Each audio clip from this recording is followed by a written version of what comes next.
What do we do about this? I'm in Hollywood, where I'm sitting at Paramount Studios right now. The cancel culture has never been more sensitized and more activated, I guess, than in Hollywood. Very left. Universities. Yes. Universities. Yeah, Yeah. universities in Hollywood.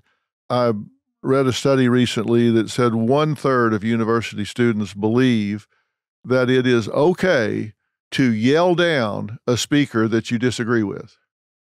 I always thought universities were a place you go for an exchange of ideas. That's where you have one side here, another side here. You have an exchange of ideas. You learn from each other. Maybe you never agree, but you certainly get enlightened about what the other side is all about. We have definitely lost that. I did a focus group recently with a colleague of mine, Frank Luntz, and we had 40 students from USC, 20 on the left, 20 on the right, to try to sit down and see if there was a way to start a conversation instead of a battle. It just seems really difficult now. Where do you think we're headed with all of this cancel culture and divisiveness?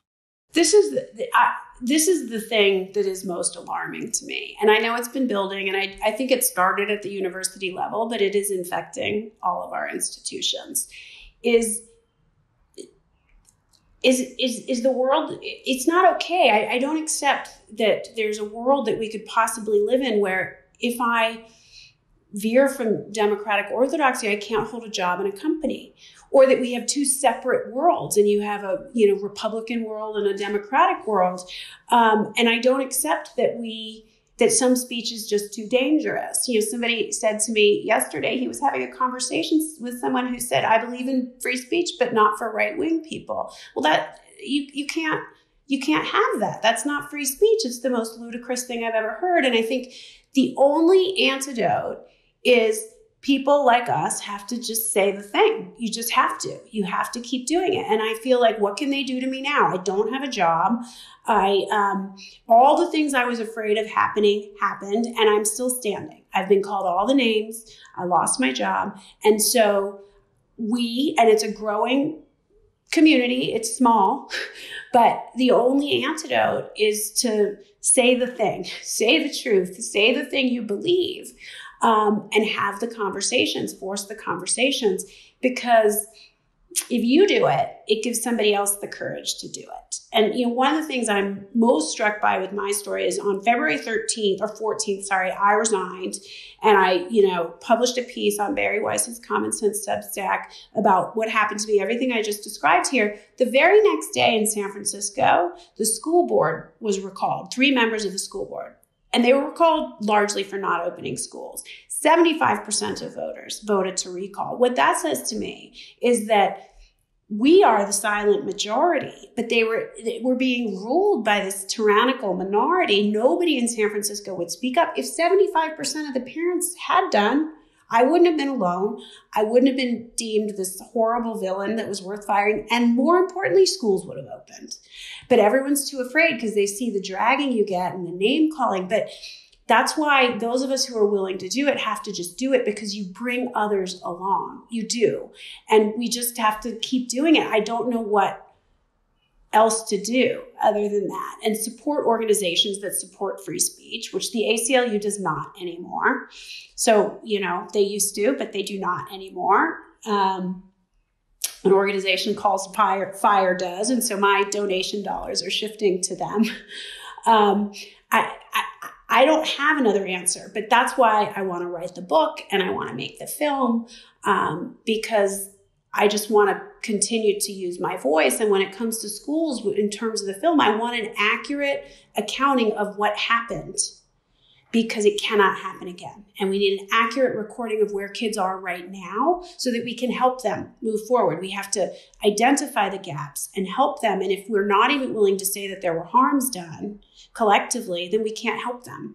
Well, it's going to take legislative action, because raising awareness is one thing, but if you don't put money into the curriculum, if you don't put extra funds into the educational curriculum to close the gap, then it'll never happen. It'll just kind of get back to it. They'll downgrade the curriculum. And then 10 years from now, they'll start decrying why we're not competitive in the world market.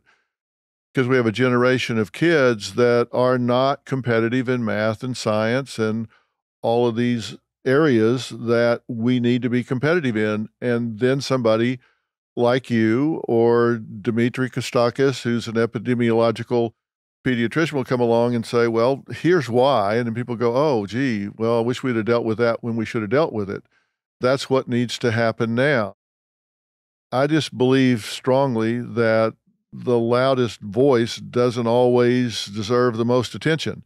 And that's what's happening right now. We have, as you said, we got a very vocal minority that has this agenda, and it's emotional extortion. It's like, if you don't give in to the mob mentality, we'll cease to attend your university, we'll cease to buy your products, we'll cease to do whatever commerce we can. And so people sell out. Yes, but leaders need to exhibit a degree of moral courage here. And I would say the Netflix guy, and I know their business performance is poor right now, but he recently made a statement or sent a letter to the employees saying, if you do not support, content that comes from various perspectives and free speech and all of this, then this may not be the place to work for you anymore. Hallelujah. Thank you. Now, he could have, because there's been a lot of controversy, because he allowed Dave Chappelle to stay on the platform. He could have pulled it, and the very small percentage who were insisting it needed to be taken down because speech is violence. And he didn't. And guess what? It's going to be okay. And guess what? The guy from Spotify didn't take Rogan down either.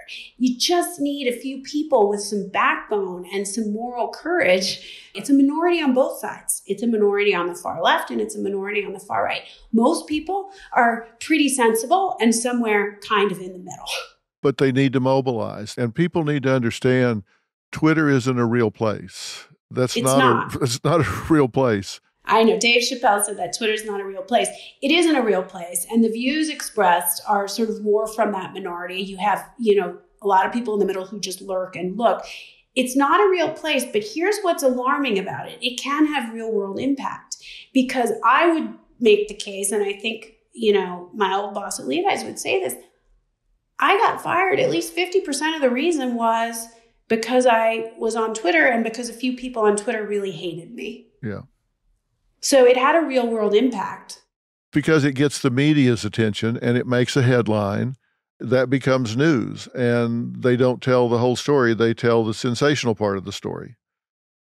They get the quotes, and people say things on Twitter they wouldn't say to you in an elevator. Yeah, especially if they're not using their real name. Exactly. It's anonymous, and if they were standing next to you in the grocery line, they wouldn't say, hey, Jennifer. They're keyboard bullies. Yeah, they are. And it's why, and I joined Twitter many years ago at this point and was not very active until 2020.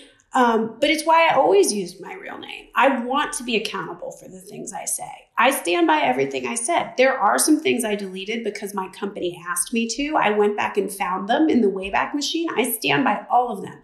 I still stand by everything I said. And you know what? If I got some stuff wrong, so what? That doesn't mean I don't get to say it. Yeah, that's the whole idea of free speech. And you don't have to be perfect. You just have to be sincere, and you can take it back. You can change it. You can correct it. You can modify it. That's right. And if we can't have these debates about serious issues, we can't actually get to the truth. We get things wrong along the way. If we can't even have the debate about kids in schools and the harms, it's just too dangerous to even have it. We'll never get to the truth. The truth becomes government-provided talking points. And that's no better than any authoritarian regime, honestly. No, it's not. And you must find some comfort in knowing that the things that they tried to get you to stop saying, to not talk about, have proven to be not only logical, but sadly, supported by science. I mean, sadly, it's sad that you're right. The schools should have been open. The kids are suffering. I'm sorry that that's true, but it is true. At least the schools are opening. And now I'm just really hoping they don't close again. I agree with you. And I think that's a distinct possibility to have periodic closures, which is not okay when you have a student population that's already disengaged and behind. I mean, it's cold comfort, as you might imagine, to have been right on this, because the kids are the ones that were harmed. And I don't get a prize for having been right. I have to sit and, understand that these kids are suffering and they have indeed been harmed. And it's not like I get my job back. And it's not like, at least not yet, I don't think we've learned a lesson about speech. I don't. And the need for it, and the need for open debate and dissent to support this sort of project that is America. Well, as you said, people need to find the courage to speak out. And you're showing the courage to speak out now. We're having this conversation, and trust me, a lot of people are going to hear this conversation. Well, that makes me happy. Good. I really hope that it encourages people to speak out and support this and do it in their own life.